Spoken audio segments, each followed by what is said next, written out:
Richard Marx is lucky to be alive. Not only did he battle a mysterious illness that nearly claimed his life, but he also had a scary incident involving a plane and a dangerous passenger. A chance encounter with a superstar changed Marx's life. Richard was born on September 16, 1963, in Chicago, Illinois. His musical interest developed from a young age because of his dad, who was a vocal coach, composer, musician, and jingle artist. While his mom, Ruth, was a talented singer, Richard kick-started his career when he was just 5 years old, as his dad allowed him to sing the jingles he had composed. He was inspired by many singers, including Sam Cooke and Elvis Presley. In fact, he was only a teenager when he began writing and performing his own music. Talk about talent. That talent wouldn't go unnoticed either. When he was just 17, a tape of his music made its way to Lionel Richie, who was impressed with the teen's obvious talent. Richie contacted him and asked him to move to Los Angeles. He was quick to take Richie up on his offer. He moved to California and began working as a backup vocalist on Lionel Richie's album, Can't Slow Down.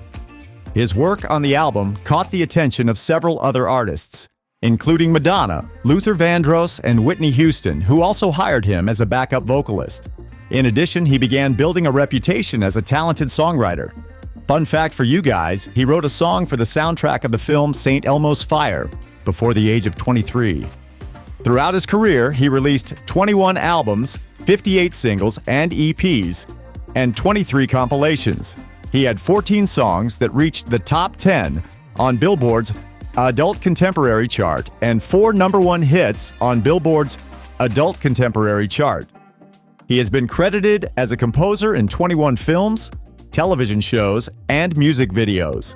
He has also been recognized for working on the soundtracks of 73 films, television shows, and music videos.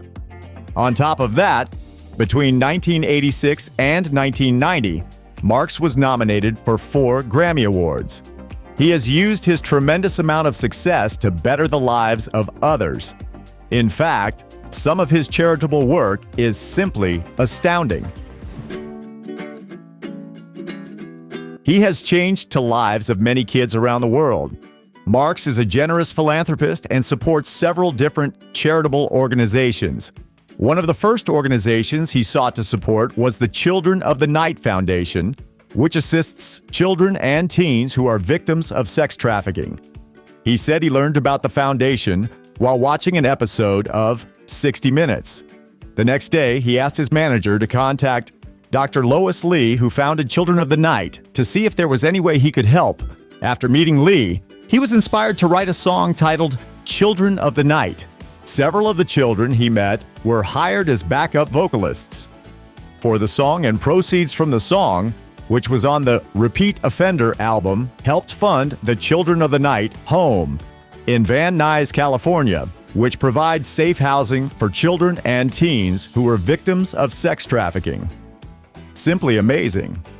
Marx also strongly supports the American Cancer Society, the Cystic Fibrosis Foundation, the Ronald McDonald House Charities, and St. Jude's Children's Research Hospital. He has also worked with the Make-A-Wish Foundation and the Grammy in the Schools program, which encourages teens to explore their artistic talents. All in all, he is just a really good guy. However, we could have missed out on his greatness as a serious illness almost took his life. In June of 2021, he believed he was going to die. Marx revealed he came down with an unusual illness twice within 13 months. He said he initially began experiencing symptoms including chills, a fever, and seizures in October 2019. The acclaimed singer said the symptoms lasted several weeks, and the violence of the seizures alone was terrifying. Although doctors conducted a variety of tests, including blood work and full-body MRIs, they could not determine what was causing the debilitating symptoms. Although the symptoms eventually went away, he said they returned in November 2020 for several more weeks. His doctors ruled out a variety of possible conditions, however. They never determined what caused the mysterious illness. He was mystified that he never got an explanation for the illness. However, he has fully recovered and said he has a new appreciation for life. One of his main support systems throughout this ordeal was his wife, Daisy Fuentes. Fuentes has appeared on several television shows, including Baywatch, Sybil, and The Brothers Garcia. She has also hosted several programs, including America's Funniest Home Videos, Home and Family, and House of Style. However, as reported by Best Life, she is perhaps best known as one of MTV's most popular VJs. However, she wasn't his first love. In January 1989, Richard Marx married Cynthia Rhodes, who was a talented actress, dancer, and singer. The couple had 3 sons together: Brandon, Jesse, and Lucas. The couple divorced in 2014. In August 2021, Marx admitted he was unsure about getting married again after ending a 25-year marriage. However, he eventually realized that he loved Daisy and wanted her to be part of his family. What I have found is that every day, I fall more in love with her. At our age, this level of crazy in love with each other is so fun. Marx said the secret to their strong bond is sharing common interests, which include exercising and spending time outdoors. They prefer to talk, interact, and love each other. Still, the singer has found himself in the middle of a few controversies. One of them could have ended extremely ugly. Did he cause a bomb threat? A suspicious package sent to the Kentucky home of Republican U.S. Senator Rand Paul appears to contain a non-toxic substance, the local sheriff's office said. Paul, a libertarian-leaning former presidential candidate, said that he takes any such threats immensely seriously and said he has been targeted multiple times. He went on to say that many people have encouraged violence against him, including Richard Marx. Rand was injured in 2017 when a neighbor tackled him while the lawmaker was doing yard work. Paul suffered broken ribs and eventually underwent lung surgery after he had struggled with what turned out to be a lingering infection in the damaged lung. When Marx heard about this, he tweeted, "I'll say it again. If I ever meet Rand Paul's neighbor, I'm going to hug him and buy him as many drinks as he can consume." Ouch! That wouldn't be the last time he got into it with a political figure. In 2018, Marx posted a message on Twitter in which he criticized British television personality Piers Morgan for his conduct during an interview with then-President Donald Trump. Morgan questioned Trump about sharing an anti-Muslim video via his Twitter account. In response, Trump said he knew nothing about the extremist group who produced the video. After listening to the interview, Marx posted a tweet saying Morgan was too cowardly to call out the recklessness of Trump's actions. Marx has never been shy in expressing his disdain for Trump. In 2020, he said he would rather have Jeffrey Dahmer as President of the United States over Donald Trump. Marx went on to say that Trump is a despicable piece of trash who will leave a stain on this country for the next generation. This definitely riled up Trump supporters.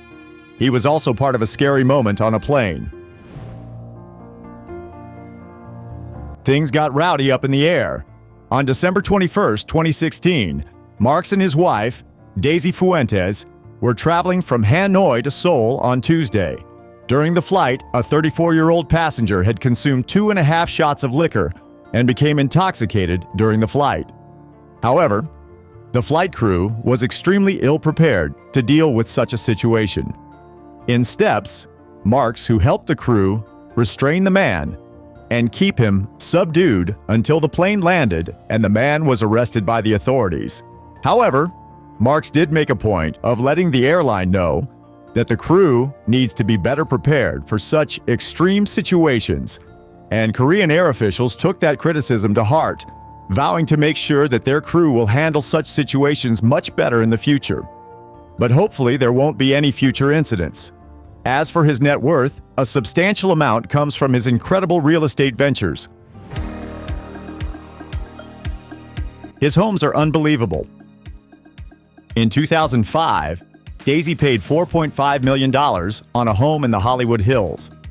Daisy and Richard sold this home in 2019 to actor Michael B. Jordan for $5.8 million in a quiet, off-market deal. Sound investment. In 2013, Daisy spent $5.75 million on an oceanfront home in Malibu. The property includes over 50 feet of beachfront on Las Flores Beach.